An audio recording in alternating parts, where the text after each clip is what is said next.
लोरगि theatre group मोसाखावरि हानजानि मोनसे जाफुंसारनाय।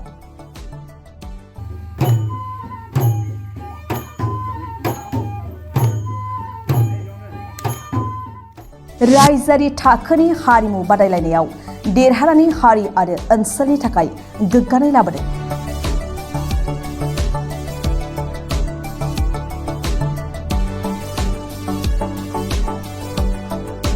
मोसाखावरि हानजाखौ दुंब्रुदै बरायदों लोरगि थियेटार ग्रुपआ।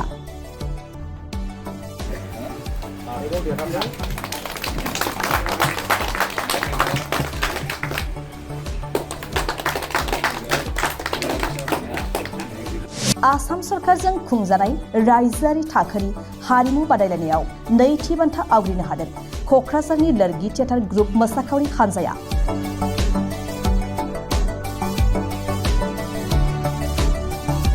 आसाम सरकारनि हारिमु बिफाननि बानजायनायाव जिल्ला थाखो, बिधानसभा थाखो आरो रायजोआरि थाखोनि आसाम हारिमुआरि जांख्रिथायमा हारिमु बादायलायनायाव बान्था आवग्रिनो हादों क'क्राझारनि लोरगि थियेटार ग्रुपनि मोसाखावरि हानजाया।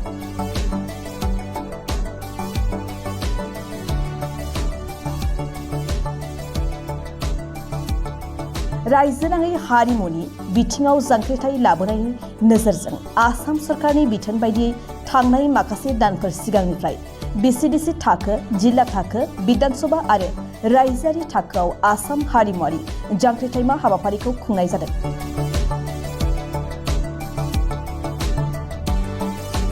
बेबायदिनो सन्जीब कुमार ब्रह्मनि दैदेननायाव लोरगि थियेटार ग्रुपनि मोसाखावरि हानजाया गावसिनि रोंगौथिजों बाख्नायथावै मोसानानै दिन्थिनायनि गेजेरजों बिसिडिसि थाखोनिफ्राय जागायनानै रायजोआरि थाखोनि बादायलायनायसिम बान्था आवग्रिनो हादों।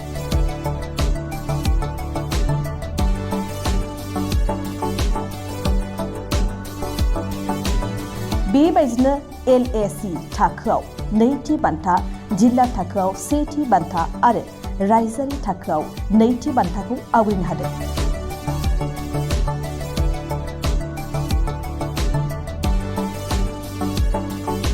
जागायनायनिफ्राय रायजोनां थाखोसिम बान्था आवग्रिनो हानायनि थाखाय दिनै लोरगि थियेटार ग्रुपआ क'क्राझारनि सान्दामारियाव थानाय गावसिनि मावखुलियाव लोरगि थियेटार ग्रुपनि गाहाय नेतानि सन्जीब कुमार ब्रह्मनि दैदेननायाव मोसाखावरि हानजानि साफ्रोमबो सोद्रोमाफोरखौ बरायनाय जायो।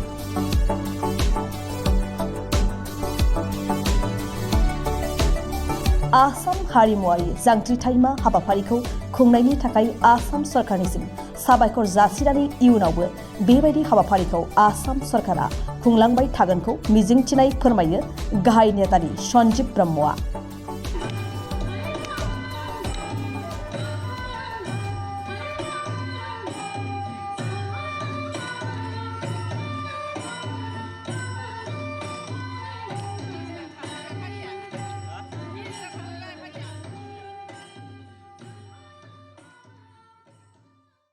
मोनसे गोजोनथाव बाथ्रा बेनो जोङो लोरगि थियेटार ग्रुपनिफ्राय मोनसे हान्जायाव जोङो बाहागो लादोंमोन जि आसाम सरकारनि हारिमु बिफाना बानजायदोंमोन हारिमुआरि जांख्रिथायमा आसाम सांस्कृतिक महासंग्राम। बे हाबाफारिया जादोंमोन एथनिक ग्रुप मोनसेया एथनिक ग्रुपआ अल जातिफोरा गासिबो हारि माहारिनि एथनिक मोसानायफोरखौ लानानै मोनसे केटेगरि बानायनाय जादों आरो बिहु दंमोन आरो मेथाइ मोनब्रै दंमोन। बेनि गेजेराव एथनिक ग्रुपआव गासिबो हारि माहारिनिखौ लाफानाय जादों आरो बेवहाय जोंनि बर'आबो दंमोन, जेरै सानथालि दंमोन, राजबंशी दंमोन गासिबो। दा बेवहाय मोनथाम केटेगरि दंमोन A, B आरो C। ए ग्रुपआ जोंना 19 निफ्राय 18। दा बेवहाय जोंनिफ्राय लोरगि थियेटार ग्रुपनिफ्राय मोनसे हान्जा बाहागो लादों आरो बेहाय गासै 19सा आर्टिस्टफोर बाहागो लादों आरो दा बेवहाय जोङो हान्जा दैदेननो थाखाय जोङो लोरगि थियेटार ग्रुपनिफ्राय जनालि गयारिखौनो सायख'ना होनाय जादोंमोन। दा बेनिफ्राय जोङो बिसिडिसि लेभेलाव सायख'जाखांनायनि उनाव जोङो LAC लेभेलाव नैथि पजिसनाव जोङो सायख'जादों। बेनिफ्राय जोङो जिल्लायाव जों सेथियाव देरहासार जानानै थांनो हादों स्टेट लेभेलसिम। प्रि फाइनालावबो जोङो नैथि हिसाबै थांनानै जों फाइनाल चेम्पियन फाइनालथाराव चेम्पियन जानायाव जोङो नैथि पजिसनाव थानो हादों आरो जोंनि A ग्रुपआव आरो जोंनि जनालि गयारि दैदेननायाव लोरगि थियेटार ग्रुपनिफ्राय। दा बेवहाय जों मोसादों बागुरुम्बा मोसानायखौनो। गोबाङानो सोलाय सोल' मोसादों, सोरबाया मोसानाया आलादा सोलायबाय थानांगौनो, सोरबा बागुरुम्बा मोसानाङानो होनबाय, गोबां माबा फैदों आरो जों खिन्थु बागुरुम्बायानो जोंनि बर'नि मेन गुदिसिन मोसानाय नालाय बागुरुम्बायानो आसोल जोंनि माहारियारि मोसानाय हिसाबै जों बागुरुम्बाखौनो फार्स्टनिफ्रायनो जों बागुरुम्बाखौ लाबाय थादों आरो आरो गोबां हान्जाफ्रा मा खालायदों मोनसे मोसानायाव जुदा मोनसे एलएसियाव जुदा डिस्ट्रिक्टआव जुदा गासिबो आलादा आलादा सोलाय सोल' मोसादों खिन्थु जोङो बागुरुम्बाखौनो फिक्स जोंनि माहारियारि मोसानाय हिसाबै जों बेखौनो लाथारदों आरो जोङो दा बेजों मोजां मोसानानै गोबां मोजां मोसादों खस्थ' खालामदों गथ'फ्राबो जोङो गासै जोङो नभेम्बरनिफ्राय डिसेम्बर जानुवारि फेब्रुवारिसिम गासै दानथामनि हाबाफारियाव जों देरहासार जाबोनो हादों बेवहाय जोङो बान्था मोनबोनो हानायखौ हाबाफारि हिसाबै दिनै जों बरायनाय हाबाफारि लादों मानो होनोबा जोङो हाबाफारियाथ' बेयो गोबावानो जाबाय